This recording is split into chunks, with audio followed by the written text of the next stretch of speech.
Нямецкімі інструктарамі былі падрыхтаваныя каля 3000 партызанаў і патаемнікаў. Большая частка іх летам 44-га засталася ў Беларусі і чакала загадаў ад Міхала Вітушкі. Некалькі атрадаў прайшлі падрыхтоўку ў Нямецчыне, а ў Беларусі ў Польшчу прыбылі пазней. Для партызанскай барацьбы на тэрыторыі Беларусі вясной-летам 44-го году былі пабудаваныя 15 бункераў. Вось што ўзгадвае удзельнік падрыхтоўкі сеткі бункероў на тэрыторыі заходняй Беларусі. Будаўніцтва бункероў ажыццяўлялі ваеннапалонныя пад наглядам нямецкіх інжынераў. Бункеры глыбінёю 2-2,5 метры былі бетанаваныя. Сістэмы вентыляцыі адводзіліся на 20-25 метраў ад бункера. Звычайна ў бункеры было некалькі пакояў, сховішча для зброі і прадуктаў.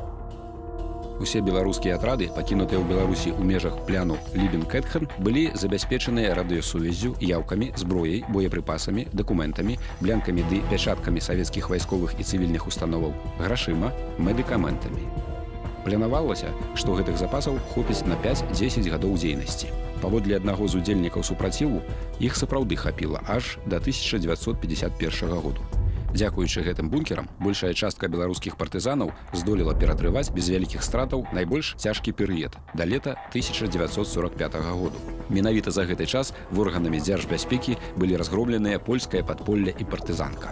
Паводле матэрыялаў КГБ, на працягу 1944-55 гадоў былі выкрытыя толькі 7 бункераў складаў беларускага супраціву.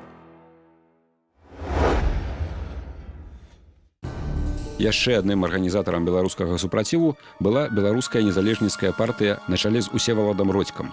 Частка патаемных групаў і партызанскіх атрадаў БНП летам 44-га была пакінутая ў Беларусі. Рэшту сяброў накіравалі ў дыверсійна-выведчыя школы нямецкай вайсковай выведкі. Родзька намагаўся ввесці ўласную гульню. Атрымаўшы ад немцаў дапамогу і падрыхтаваўшы людзей, ён меркаваў перакінуць іх з Нямецчыны ў Беларусь і арганізаваць незалежны ад чорнага ката супраціў.